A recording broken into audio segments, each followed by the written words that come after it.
So, good morning, good afternoon, good evening, and welcome to Radio Works World. My name is Gill Barham, the Miracle Molecule host.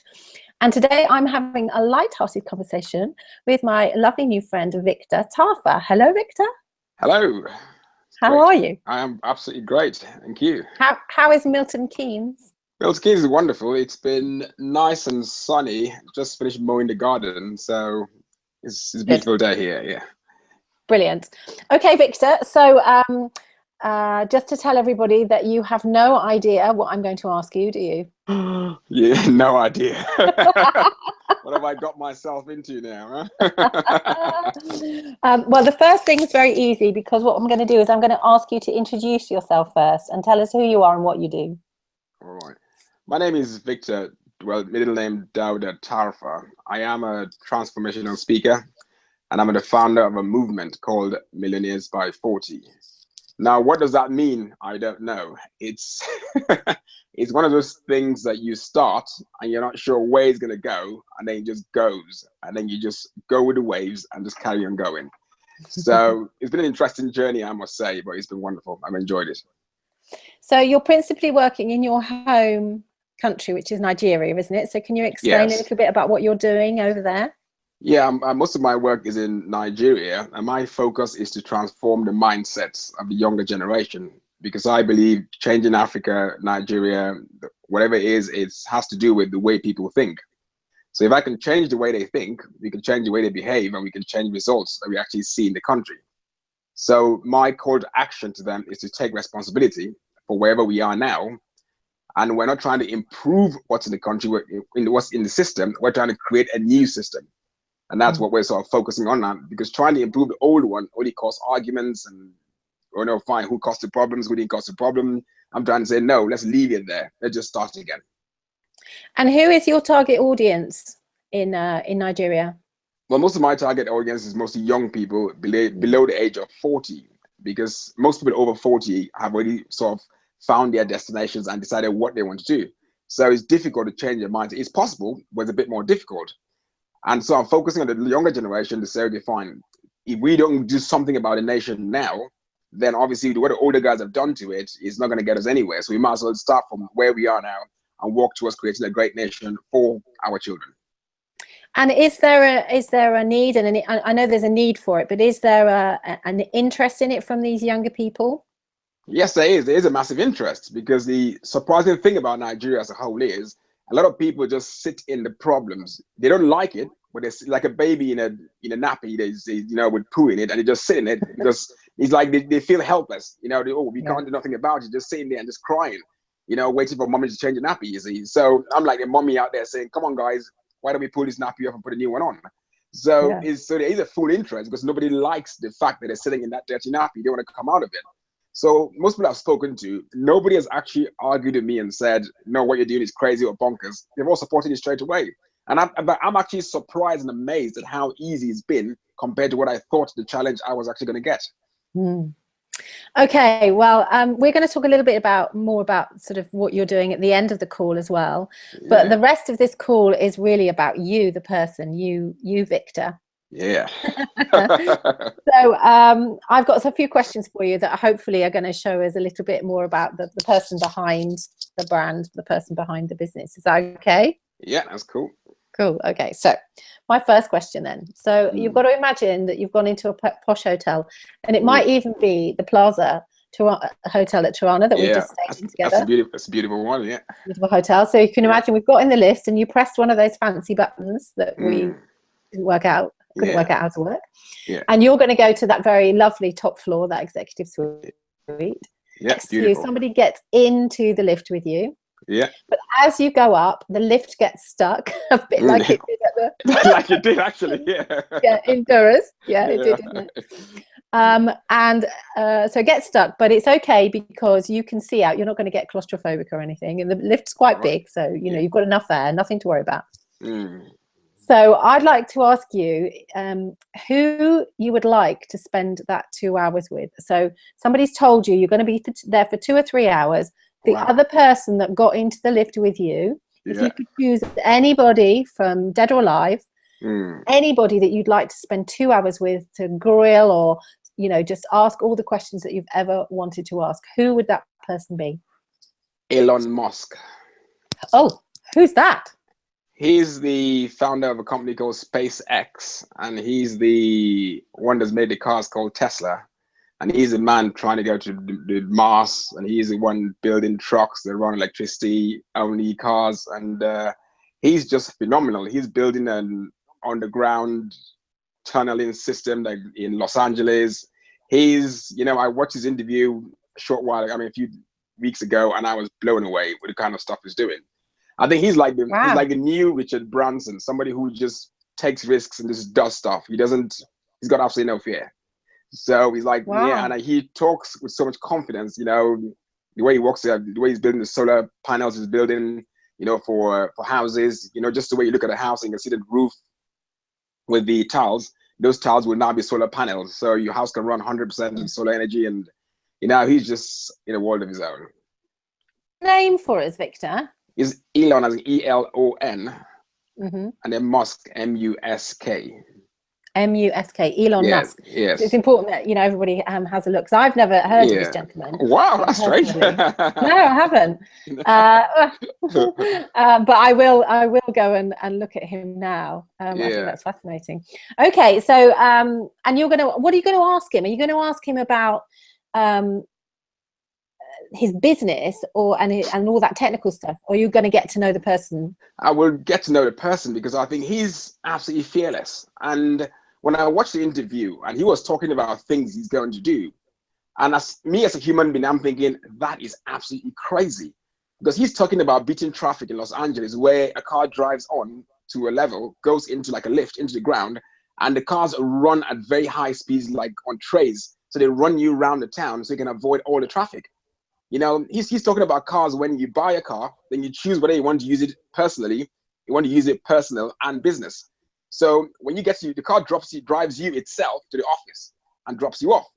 And then when it drops you off, then the car goes off as a taxi like Uber and goes around town picking people up, dropping people up. There's no driver. The car does it on his own. And it comes back and picks you up at the time you want to pick you up. So, and he's talking about this kind of technology like it's going to happen like tomorrow. And he's saying it with so much confidence. He's giving dates, he's giving times, and I'm thinking, is this guy for real?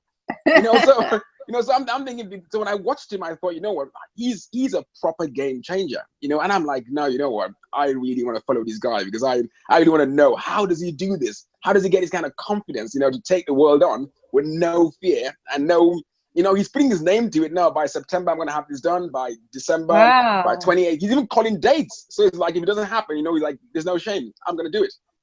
So he's amazing. He's amazing. Brilliant. Yeah. Okay. Now, so my next question then is, it's lunchtime and you've not eaten since 7 o'clock in the morning. So you're hungry.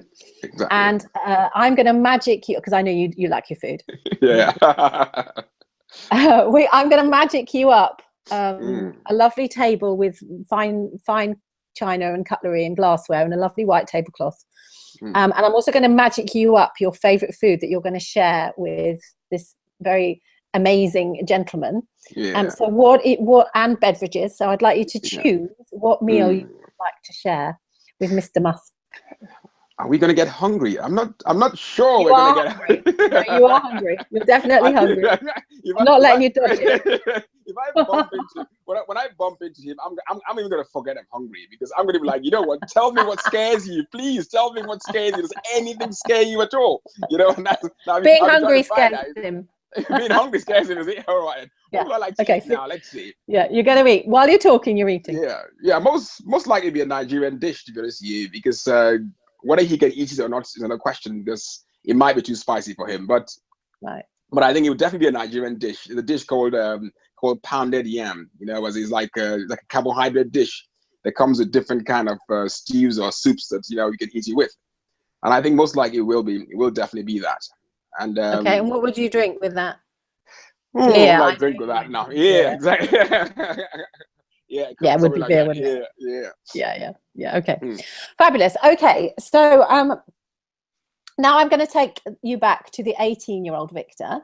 Yeah. So would you like to share with us what the 18-year-old Victor was doing, where you were living, what you were doing, all that kind of thing? I'll say 18-year-old Victor was in university then in a town called Maiduguri, Nigeria, which is like northern Nigeria, and with very high temperatures. We're talking like 44, 45 degrees centigrade, and so it gets very dry in the winter time, and pretty heavy rains in the summertime. Always windy and dusty, and I was studying out there. I had a lot of ambition, but I was very, very at a mediocre mindset. I was striving to do so many things, and I believed in myself I could achieve so much then.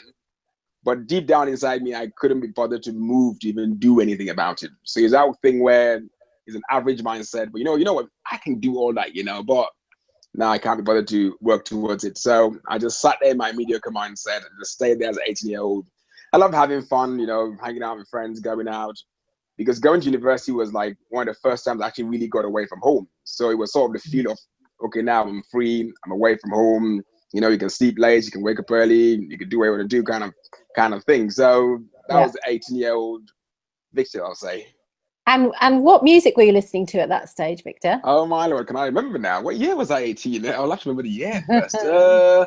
We must be around about sort of Montel Jordan, sort of like This Is How We Do It, and who else is around that time now?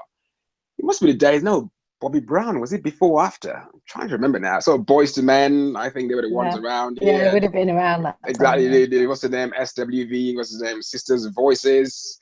I think it was around that area, around that time, I think. Okay. Yeah. All right. So now I'd like you to take you to the 35-year-old Victor. Yeah. Okay. So what was the 35-year-old Victor doing? Where were you? What were you doing? Yeah, 35 Victor was here in England, and that's not too long ago, actually. So no, I was like, remember, 35-year-old Victor was here in England. He was married by then. Was I married by 35? Yes, I was. Yeah. Yes, I was married. Did I have kids then? Yes, I had. I think I had. What year was it? What year was I 35 now? No, I didn't have. Yes, I had kids.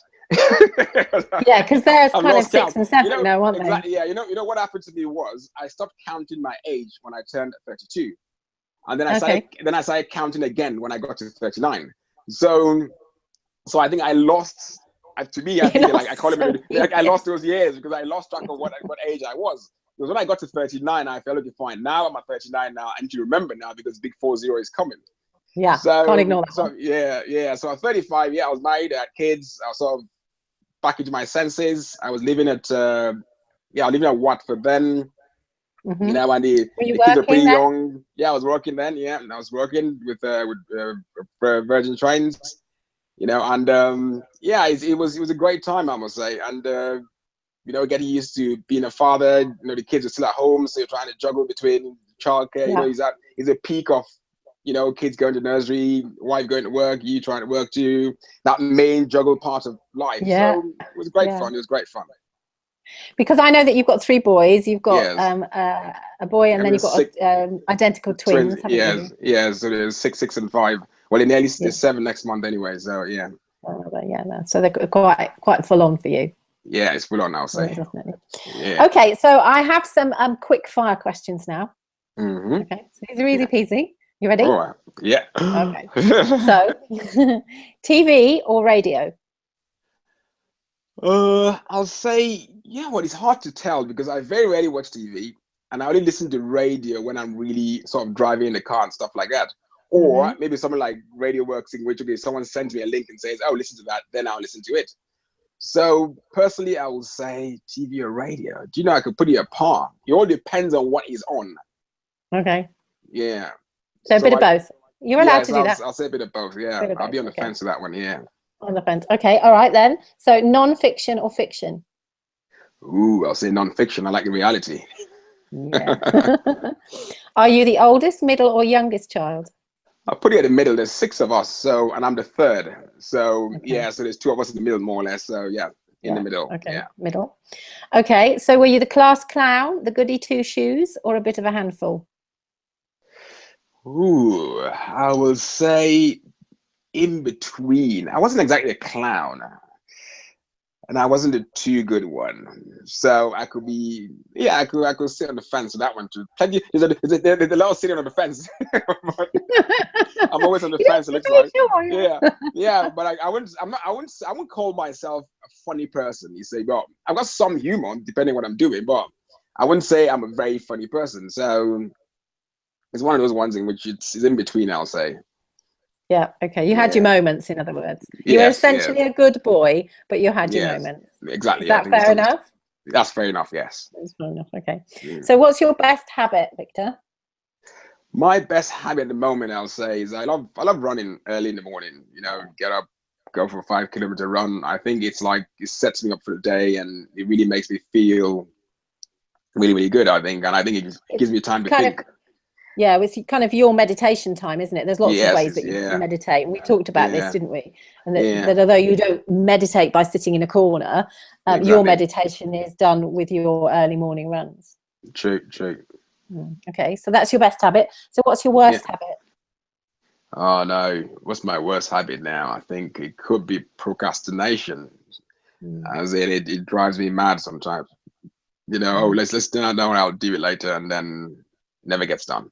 So I think that's one habit I'm fighting big time. I'm learning to just get things done. Yeah. When they need to be done. Yeah.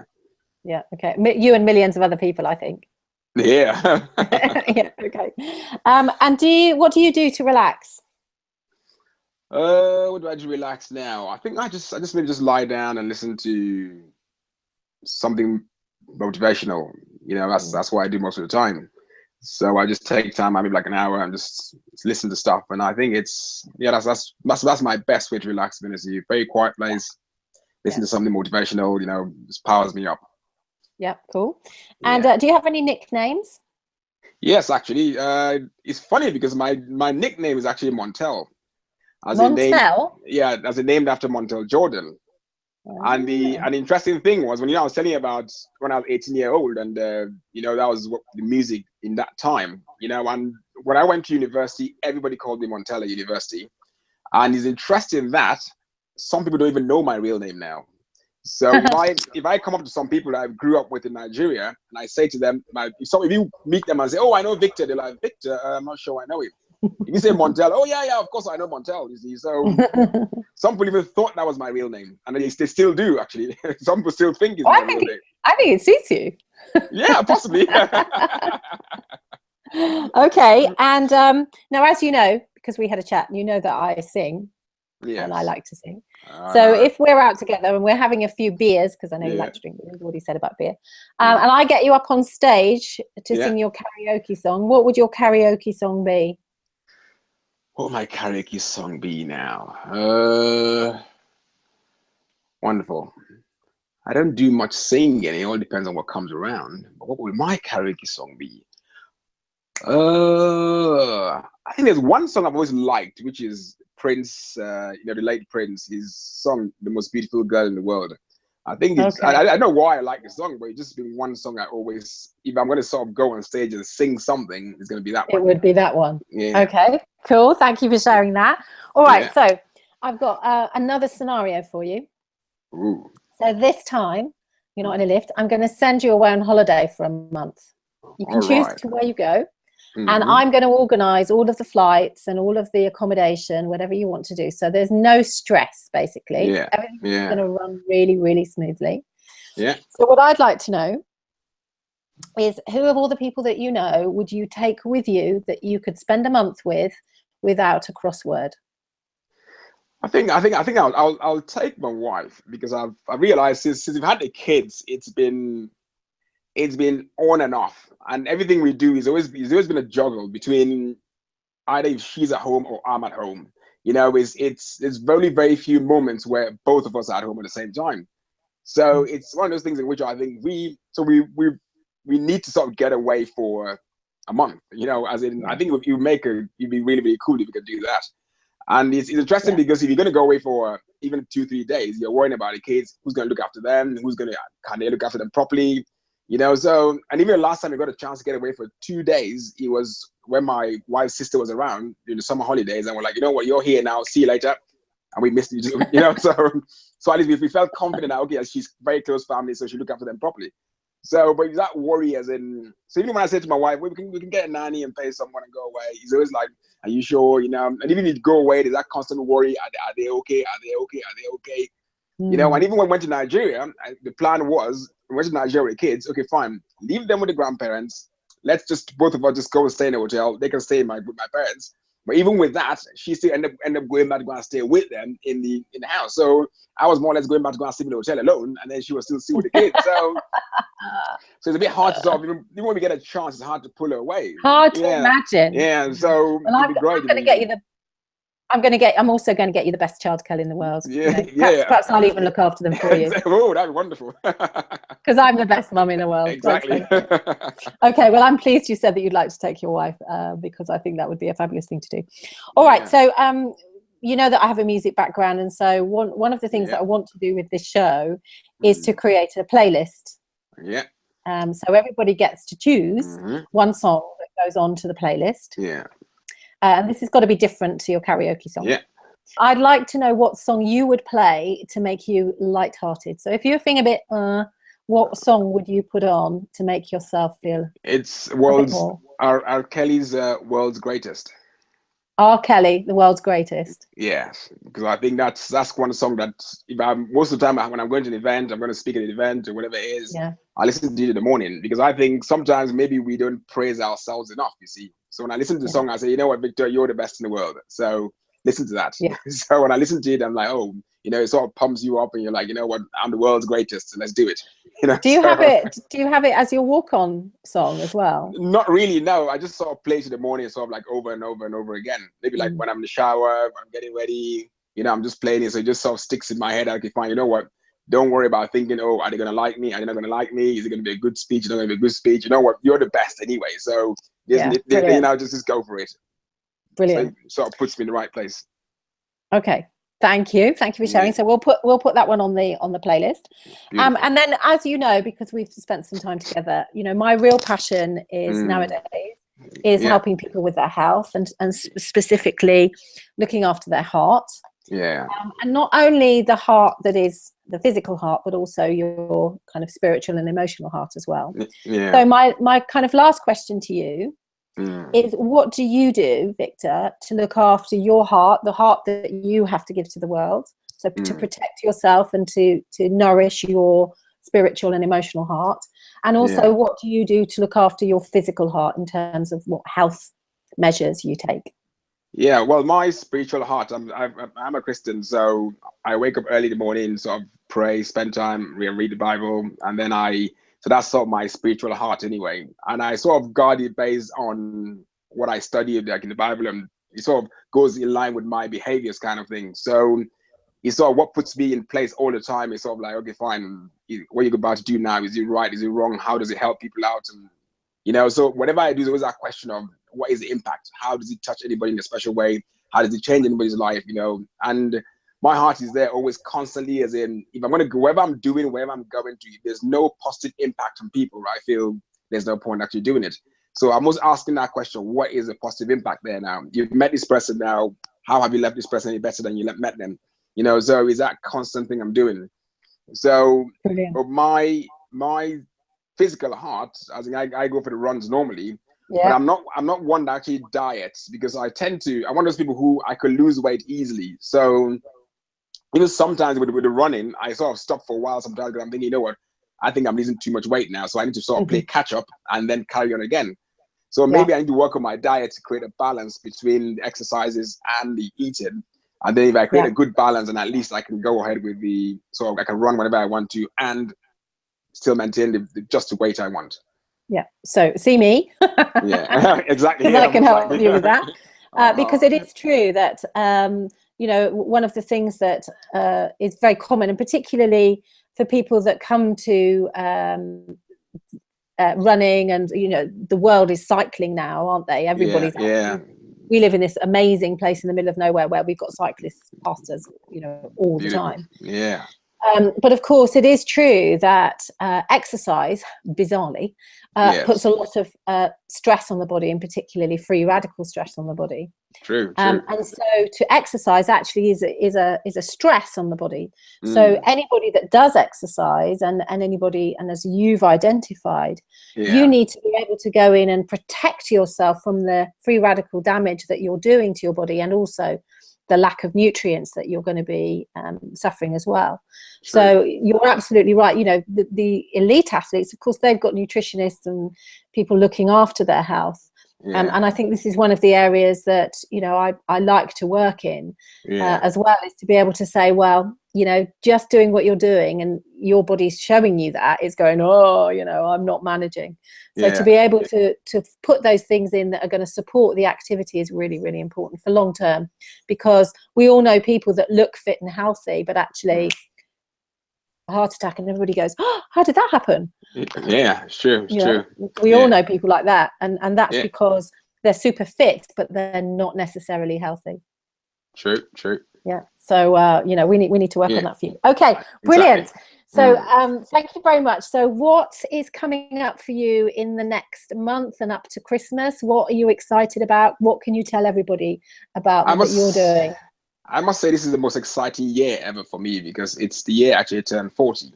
And it's like the year I've been waiting for the last, I don't know, I know why I've been waiting for it, but I think it's sort of like a new beginning for me. So I've been really loving this year.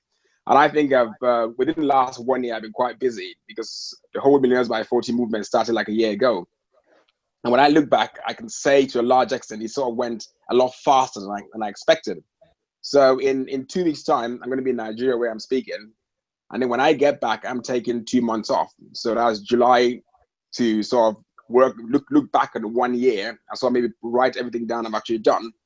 And then sort of reform my website, and then the pictures and everything I've got from the last 1 year, put them all together, look at all the feedback I've got from across the whole year, and prepare for the year ahead.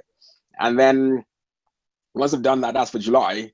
And obviously I need to read a bit more books. I need to start working on my own book myself. Yes. And then August is going to be like a holiday, because kids are going to be off then anyway. So it's going to be like family holidays, and then I'll try and get at least 1 or 2 days away with my wife. So at least hopefully we can get 2 days away, because my sister-in-law is coming on a month's holiday anyway. So that's good again now. So we can get away for at least 2-3 days.